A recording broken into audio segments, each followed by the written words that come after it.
So welcome everybody. My name is Teresa Shaver. I'm the Executive Director of the Business Advisory Center Durham, and along with our partners this morning, I welcome you here. And just to talk about our partners, we have One Community One, Elsie and Kevin, taking video for us so that you can watch these later if you would like.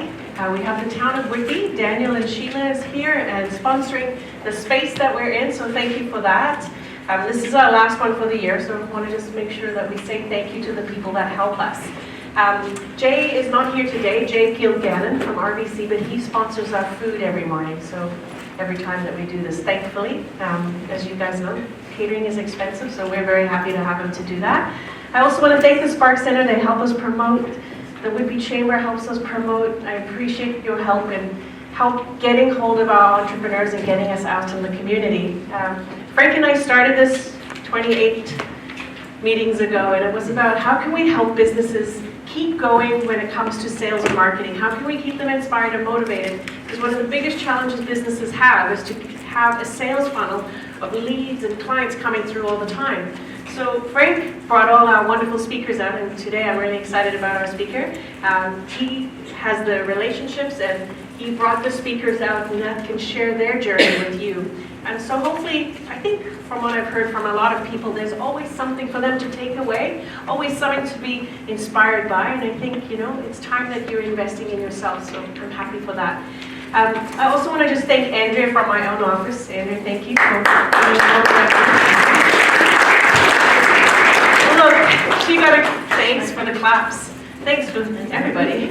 I just want to also give a shout out to Sinclair Secondary High School. We have the table in the back. They're in the high school's major program, so they're in entrepreneurship, and they've come out to be part of our session, so we're excited. We run a youth entrepreneurship program, and we work with all the high schools in Durham region. There's 32 of them, but we're very happy to have Sinclair here this morning. So without any more time on here, I'll invite Frank up to come and speak. Thank you. Thank you. Right here.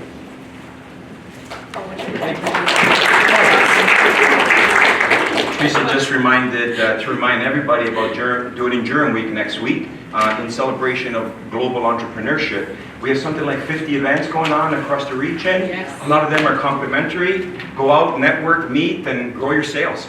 That's it. Thank you. And we have the sheets over here. Thank you, Frankie. Well, good morning. Hello. I am very happy that I was shoveling snow all day yesterday. I don't know about you, but I feel good about it. It's nice. Come on, we live in Canada. I was a little worried because I thought, holy crap, if it snows today, nobody's going to show up. Jennifer's a little nervous today. She's already pacing. So I said, I promise I'll make it a little bit funny before we introduce you. I have the best job here. I get to meet wonderful speakers. And just so you know, for next year, we already have about 21, but we can only accommodate 9. Okay, yeah. And what this is really all about for the newbies, first of all, welcome. This is our 27th. We've done 3 of these. We're heading into our 4th year. And I think the beauty of these is just because it's just regular people, to be quite honest, sharing their journey with you, and including their vulnerabilities. We've had some amazing speakers here share, everything from how they started to how it caused headaches in their business. But Jen is a little bit of a special case. To be quite honest, I met Jen only a few months ago.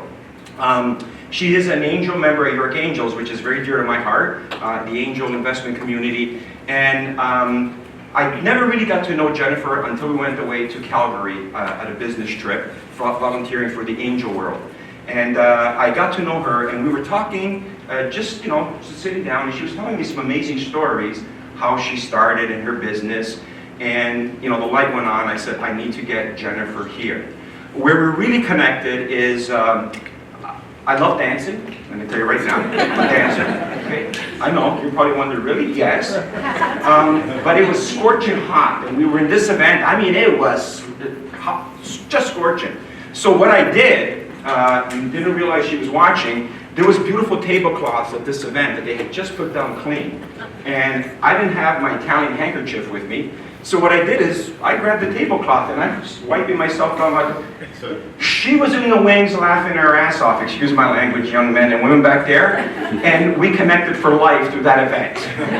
Okay, so, but honest to God, she has an amazing story to share with you. She had an exit in 2012, which is really great when you can have an exit, because that allowed her then to, what happens mostly when people exit is, they start helping other people in their entrepreneurship journey, okay? So Jennifer is one of my best friends, has become over the last couple of months, and I think we were really connected, and I think all of you, again, outside of the tablecloth, all kidding aside, is she is all about the love of her parents, and when we started talking about the love of our parents and the influence that they had on us, I think that's really where we connected, and then the rest just became. So when she got Angel of the Year at York Angels, it's not because of the money she invested, that is a component, but it's also because of the give back that she gives to the ecosystem, okay? So it is my pleasure today, just give a little bit of bio, and then we'll introduce Jen on the stage. Jennifer is a serial entrepreneur, extensive knowledge of the technology and consumer electronic industry, where she has more than 15 years experience. Following a successful exit, she founded her most recent company, which is called Diverso, and collaborates with OEMs to execute market emergence, growth, and support functions within North America. You can see it's a little warm up here. Anybody got a tablecloth? Should have wear the darn tie. So, Jennifer Renda, founder of Diverso, an active angel investor, this is what we promised you this morning, will share her passion for business entrepreneurship, the startup ecosystem, and life overall in a discussion fueled by determination for constant growth, endless learning, self-development, and collaborative success. You will hear Jennifer say she hates mediocrity. That is the one thing that always stands out with me when she says, Frank, I just don't accept mediocrity. As she would put it, you didn't come this far just to only come this far. So please join Jennifer in discussing the challenges, tribulations, and learnings she has experienced as an entrepreneur in a never-changing, fast-paced industry, and how these experiences have shaped the growth of her company, her team, her stakeholders, and of course herself. She will also share her navigation into the angel community and how that has impacted her growth professionally and of course personally. One of the key underpinnings of her journey reflects her belief that positive and progressive business relationships, both internally and externally, directly correlate to increase in added value and sales.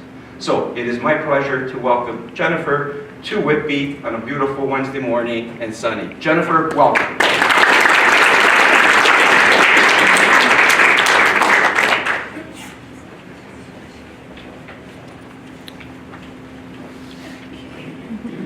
Good morning, everybody. Good morning. Good morning. Frank, thank you for the great introduction. Luckily, there are no tablecloths here today, so just keep the room at a consistent temperature so we salvage any vulnerable tablecloths today. So it's a pleasure to be here. I really sincerely thank you, Frank, for the opportunity. It's great to share journeys, to collaborate, to learn from one another, and I believe that to be really important. So it's great to be here, and the event overall and the series of events that have been hosted here are pretty much incredible. So thank you for allowing me to be here. So I guess everything started a very long time ago. I consider myself pretty fortunate to have grown up in a very entrepreneurial family. And I'm going to mention two people in particular who were a great part of my life and inspired me in a lot of my journeys entrepreneurially. The first is my maternal grandfather, who came to Canada by boat across the ocean with an empty suitcase, because that's pretty much all he had. And despite some of the challenges he faced here, whether they be language barriers, cultural barriers, he managed to build a successful company. And this is similar to many other immigrant families. So the story overall sings the same song. The second person, and someone who's very near and dear to me, my parents overall, in particular my father, who also came here by plane this time. And he came as a teenager with similar challenges and built a successful 27-year-old company, and is really one of my greatest mentors. So in light of that, growing up, it was very clear that the road was difficult, things were challenging, there were a lot of sacrifices you had to make along the way with family, missing events, not always being present. But at the end of the day, overall, it was for the greater good. And maybe I was a little naive at the time. So picture this, I'm about 7 or 8 years old, and the typical questions you get asked are, what do you want to be when you grow up? So hanging around, and I'm expecting kind of those questions to be swung my way, and instead I get, Jennifer, are you going to be your dad's secretary when you grow up? To which I replied, no, I'm going to be the boss. So boss is a really nice term, and it's just way more multifaceted than what I thought it to be as a 7 or 8 year old. And I think today what I want to do is I want to share my journey and some of the pieces throughout that journey that's made me realize what the quote-unquote boss really means, and what I understand it to mean now that I've had a lot more experience. So I'm going to give you a bit of a background about pretty much my exposure to business growing up. So I spent a lot of time helping my father with the company. When I wasn't studying or in school, I was at the office, and I was at work, and I was helping out in different capacities. And I had to start somewhere. So I started with smaller tasks. I was able to interact with a lot of the team members. I had the opportunity to gain exposure in different aspects of the organization. So from really the bottom up, understanding all key components of the company and really looking at it as a whole and how everything combined together. So I spent a lot of time with the team, and as the team developed and grew, there were a lot of people that were like family at work as well. People who pretty much stayed with the company for decades. And throughout this process, I was able to really challenge myself to learn more about the work that had to be done, to learn about working collaboratively with the groups and teams, to take on difficult tasks, and pretty much hone in on where my skills were great and where my skills lacked and what I needed to improve on. So there was always an opportunity. And my father always treated things as such. It was always an opportunity to learn, to grow, and to demonstrate my capabilities. So I'm forever grateful for that, because he's really set me up and positioned me to continue to do well and continue to grow and challenge myself. He also made me take on some of the more difficult tasks, like managing some restructuring that happened. And so I'd lose sleep for like 2 weeks in advance, and like, oh my gosh, how am I going to manage this? What am I going to do?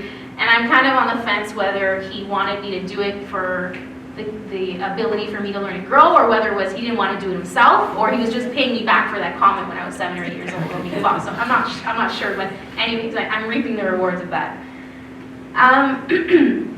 So as the years passed, the company grew, and it came to a point where, we were approaching our 27th year. There were opportunities to either scale the company, be more niche. There were many options of what we needed to do at that point in time. So over a lot of deliberation, a lot of thought, and a lot of tears, actually, the company was acquired at a time where it grew to a size of 150 amazing humans strong. Many of these people I still know today. So there were two things that were really important through this transition. One was that our clients would continue to be served in the same capacity, if not better, than what we were serving them as today. And the second was that our solid work family continued to have opportunities in a secure career future and a career path. So we nailed those two things. And those two thoughts are things that I really carried forward with me with the transition into Diverso. So here we are, the company's been acquired, I helped with a bit of transition, and for the first time in my career, I was unemployed, essentially. What was I gonna do? So what did I do? I incorporated Diverso. Did I have a business plan? No.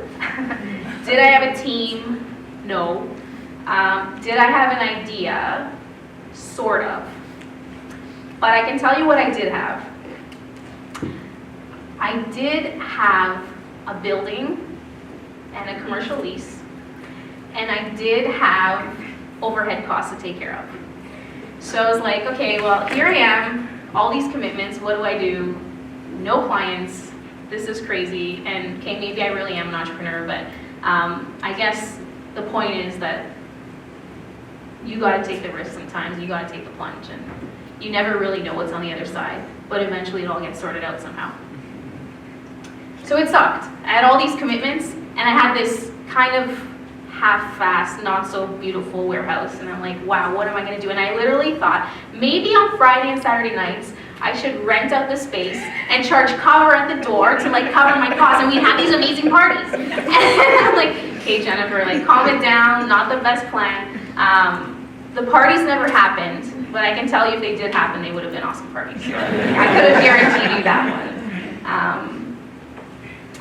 So a bit about Diverso and what we do. I know Frank mentioned that. Basically, we work with OEMs to execute market emergence strategies and product support within North America. So we make sure that product enters the North American market and is supported accordingly within North America. And we work with amazing partners to do that as well, and obviously amazing teams to make those tasks happen.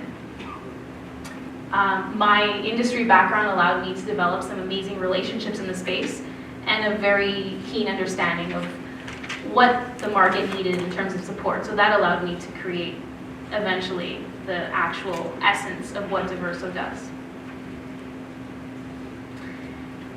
All right, so there's no parties at the warehouse. However, we got to get some business rolling and secure some clients. So basically, my first client that we secured was my most coveted learning. And I knew it was important, but I didn't know how important it really was. And essentially, it's that relationships matter.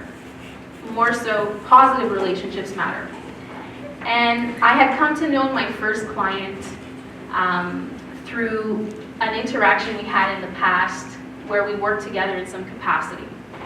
And through that interaction, they basically got to learn about our work ethics, our principles, our style of business, what was important to us, our capabilities upon delivery, and pretty much our leadership. So when they decided to work with us, I realized, wow, we have enormous shoes to fill.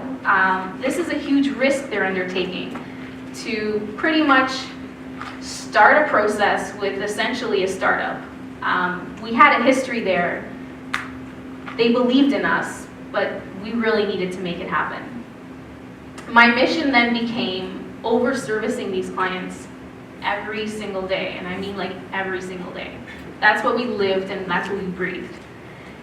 And they also were committed to supporting us through the process as well. So picture this, I have members of their team flying in at our not-so-glamorous warehouse without the parties, and we are setting up operations, we are procuring equipment, we are running through the processes and procedures, and we are, it's July, sweating, building shelves.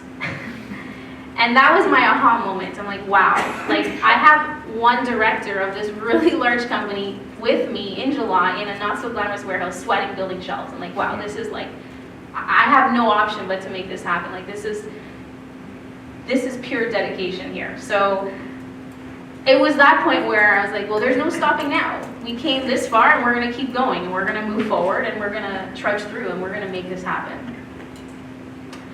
So I'm proud to say that Diverso is approaching its 6th year of operation, and we still have this client relationship. This taught us that relationships are so important, and when they're positive, it allows you to do a few things. One, it allows you to navigate difficult waters when challenges arise.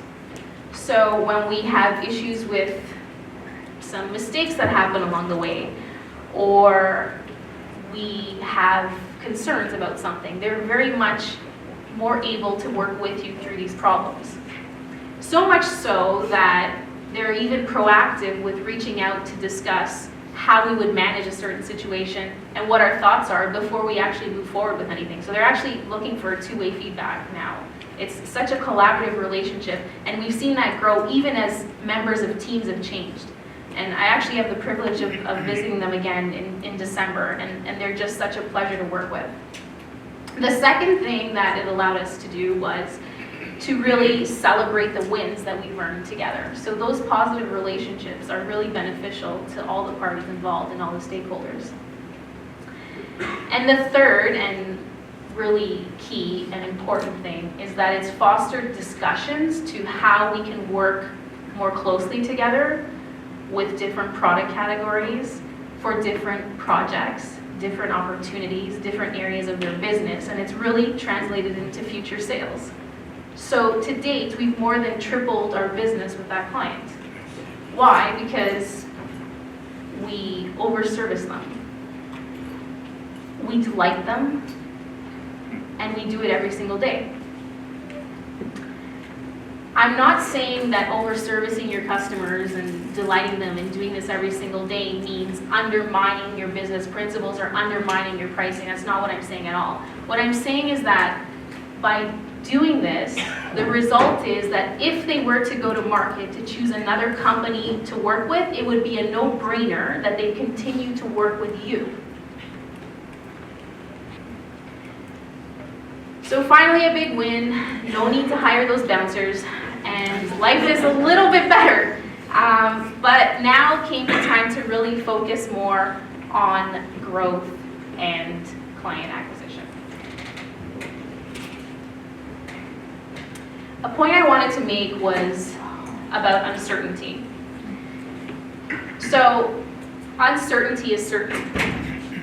One of my troubles has always been making decisions in light of knowing that I really don't know what's going to happen. I can only make my best guess, I can do my due diligence, I can research, but at the end of the day, there are no guarantees.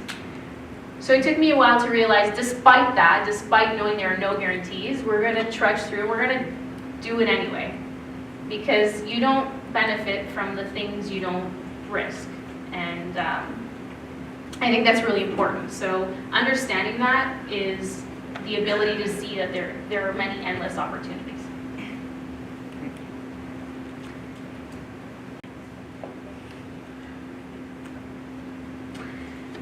I'm going to spend a bit of time now focusing on a point in the business where I was really thirsty. It's like, okay, I need more clients. What am I going to do? And, you know, I had a few relationships in the industry, but I really needed to develop more, needed to think about more about what we did. I had really zero traction as Diverso. Like, there were a lot of things to think about. So I had all my eggs in one basket, really, and I didn't sleep well at night.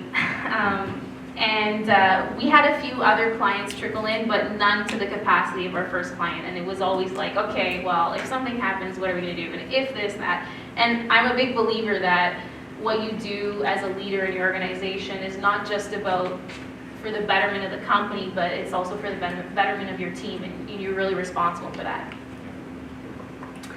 So I learned an interesting lesson, and I learned a lesson that sometimes it's okay to walk away from things. And if you take a few steps forward, assuming you're going to keep going forward, sometimes that's not always the trajectory. Sometimes it's a few steps back to take leaps forward. So an opportunity came about where we We discussed how we could work together. Things seemed all in line. We had people fly in. We're all in the boardroom, and we're discussing kind of bits and pieces of the puzzle and how we'd work together. And basically, the conversation was going great, but we got hung up on a few points. And the points were essentially surrounding the concept of whether or not the project for Diverso would be profitable and if it would foster further growth. Like, what was the potential of that? And as much as I was thirsty to grow the portfolio of clients, really, it made no sense. It would be a disservice to the company, and it would be a disservice to my team to engage in this relationship. So as much as it was attractive to add another client to the mix, it was the first time I had to politely decline. And through like grit teeth, walked away from that. Felt really bad, had a lot of what ifs, but I think it really was for the better. And I think it's important to understand the actual value of what you're offering. And this quote is really awesome. Our great clients pay more because they know what we offer. It's a no-brainer when they make the choice, right? So never lose the value of what you're offering.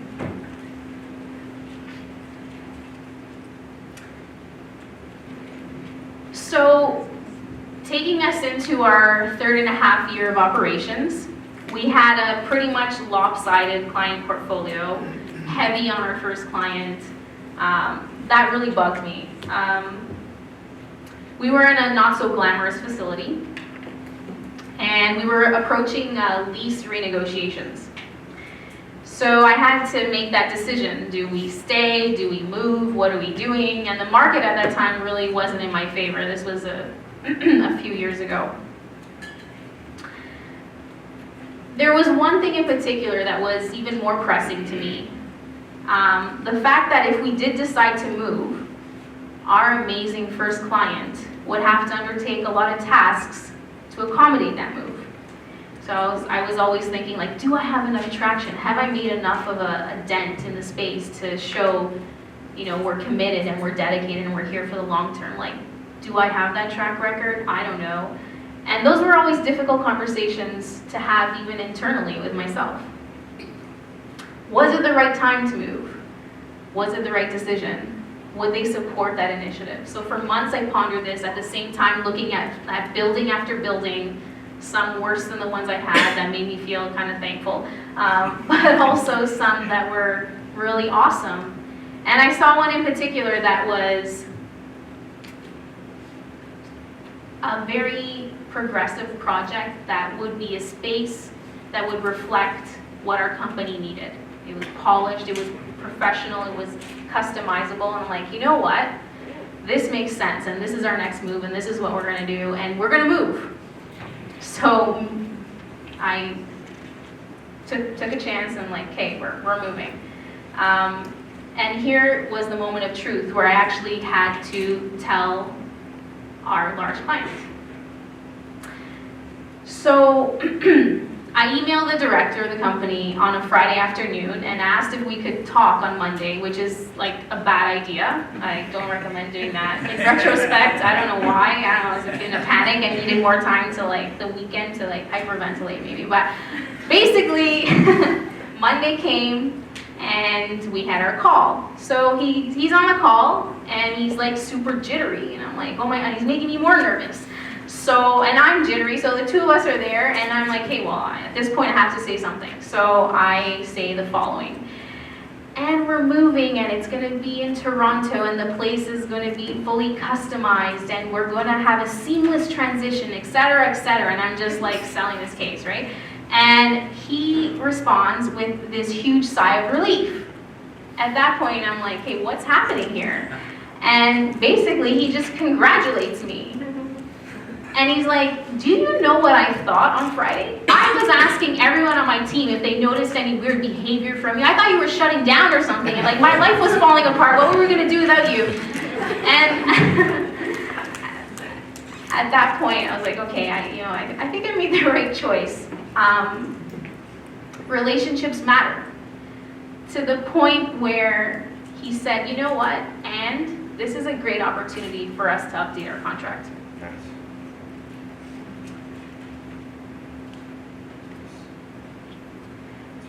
So the next thing I want to talk about is staying relevant. It's always important to be present. To be present in your industry, to be present in an ecosystem that you're passionate about, to be present in an ecosystem that inspires you, to attend events like this, to be at trade shows, to show up. And I go to CES each year, each January, and I have the privilege of doing a few things. One, I get to see my current clients. They want to see me there. It's great to have presence. Two, it's an opportunity to scope out the scene. No one there really wants to talk about service and support. Everyone wants to talk about sales. So I understand that. Understanding your stakeholders and who you're speaking to is also really important. The third thing it allows me to do is to scope out the scene, look at the industry, where are things going, who should I align with, who should I talk to, do my current clients follow this trajectory, is this the way we want to go, is this where we want to move? So I guess the point is staying present allows you to be relevant. When I first started Diverso, I had a company in mind that was quite attractive to work with.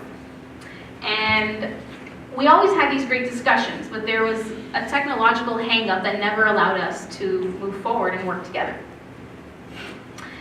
So over the years, we would meet at trade shows, we would stay connected. They always knew we existed, we were operating, and things were moving forward. And if you can even believe it, they would make business referrals for me, even though we weren't clients. So at the time we decided to move, I get this amazing phone call, and it went something like this. Hey Jennifer, how are you doing? How's Diverso doing? And then the magical words. I have a problem. Do you think you can help me? And those technological hurdles we initially faced had been dissipated, and it was now the right time to work together. And that wouldn't have happened if we didn't stay in touch and we didn't stay present and we weren't relevant. And so I think it's really important to always be present and to keep people informed of where you're going along your path. This applies to our company, but I also extend that knowledge to a lot of the startups that I enjoy spending time with in the ecosystem. I think it's important to stay connected, whether you're fundraising with potential investors, whether you're looking for a great advisory team, whether you're looking to gain more insights in a space for a particular point of study. It's really important to be out there and stay connected. It also taught me that things don't happen when you want them to happen. You have to be patient, and I'm not a patient person, but I've learned that I have to be in order for things to come together. So it's really a necessary evil. You need to be patient. There's no, really linear trajectory. Things happen like that, and it's real. So once we moved into our new facility, I'm like, okay, great. These clients that I've been wanting to work with for so long, we've overcome these hurdles, let's have them in. So a few weeks after we moved in, that frantic move, we were carrying two buildings at the same time. It was just crazy. If anyone knew me during that time, I was like a little firecracker going around, like doing too many things, and really spread thin, but really excited at the same time. This was like an awesome point in the business. So they came over, and they saw our space. We talked about how we could work together. And if you've talked to me recently, and I've been frantic, it's because we're currently implementing that project in the business. So life is great. Stressful, crazy, but great. So now we have a few more clients under our belts, and there's one thing we do consistently, and that is we overservice our clients. We treat them exactly the same, just like that first client. Everyone gets the royal treatment. Relationships matter. So all of us came here today for different reasons to learn different things. But we all came here with different puzzle pieces in our lives, influences from many individuals who shaped us for the better, who've taught us things, things that improve what we believe, things that make us greater people. And I think it's important to recognize that I didn't get to where I am alone. It's a collaborative effort from many points in your life. And I have to say that my parents have always been my biggest fans. So I'm like eternally grateful for that. My team always steps up, and I'll speak more to them in a moment. My clients are the greatest. And even when they're not so great, they're still the greatest. Life's not always perfect. Like, we're gonna go through hurdles. If most of the time we're enjoying what we do, I always tell the team, we're gonna have shittier days, we're gonna have difficult days, but overall we're gonna have great days, and we're gonna get amazing stuff done, and we're gonna grow, and we're gonna enjoy our time here. Most of your waking day during the week, for the most part, is spent at work, so you should be enjoying your time there. I think that's really important. So there are a few people in the room here today that I've come to know over the years that have been awesome in discussing business opportunities, to sharing space in a judging panel, to being in the startup ecosystem together, and truly friends. So thank you for that as well. And it sounds like I'm winning, but in reality we're all winning. So all these pieces together kind of position us to be our better versions of ourselves. So really never forget where you come from, and that makes up who you are. So life's currently a bit hectic, and if no one can read this, I will do so. It says boss up, to take control of one's own destiny. So my life currently at Diverso is really, really hectic. We're implementing 2 new clients, we're building our team, we're building our technology, and so you can imagine it's all hands on deck. All hands on deck, to the point where my parents come to help me sometimes to get like daily tasks done so we can do a bunch of learning. So yeah, so maybe I did become the boss, but I always make those sly comments and a wink and like run the other way, real fast. In all seriousness, being the boss is really taking control of your destiny. It's not a title, it's an attitude, it's a mantra. To me, it means being a leader. It means building positive relationships in work, in life, with your clients, with your team, being authentic, having integrity, waking up, looking in the mirror and saying, yeah, I'm proud of what I'm doing my best. It's not every day, but it's most days, and that's cool. It means being curious. It means learning. Learning never stops. It's like an ongoing thing. It's always being a better version of yourself. It's knowing that everything is figure-outable. You can find a way to get through something. There's always a solution. One of my famous quotes, my friends roll their eyes when I say that. I'm like, there's always a solution. And I'm like, great, Jennifer, what is it? So there's always a way to figure something out, essentially, and you will get there. And being fearless, because when you're fearless, there are so few limitations in your way, and I think understanding that really positions you to be great. I'm going to spend a little bit of time talking about my team, because they're the ones who make it happen. I never go a day without being grateful and appreciative of those who I like to call the Diverso Dream Team. Without them, like really, we can all pack up and go home, because they make things happen. They are the essence of the company. I love them. My clients love them to the capacity that they want to like poach them from me, and that's never gonna happen, because they're ours and they're so great, so no. They step up each and every day. They're always on their A game. It's like we discuss something and I come in and it's like, it's done. Or like someone tells me I have this amazing idea. And so I take this super seriously. Who you surround yourself with, how you build your team is so important. They're a reflection of the company. They're a reflection of your leadership. They're a reflection of you. They emanate that to your clients. Like you know, when clients come in, you feel it, like you feel the positive energy, and it's really important to work with awesome people. But it also comes from a collaborative and dynamic relationship. So there's things that I ask to an annoying capacity. You know, what do you think? Can I help you with anything? Like to the point where like, okay, Jennifer, like, do you have something to do? But there are two sets of 4 very important words. You know, I have one brain and I can think to a capacity, but I really want to know what everyone else thinks. And I try to spend a lot of time, like especially when we ramp up projects, like really at the ground level, understanding all capacities of what they're doing. So like we speak the same language, and it's a mutual respect. We have team members that have been with us since the pre-automated chaotic days, as I like to call them. We have most of them who've been the underpinnings of our successful move-in journey thus far, and all of them are integral parts of making us great at what we do each day. They represent the company and they make things happen.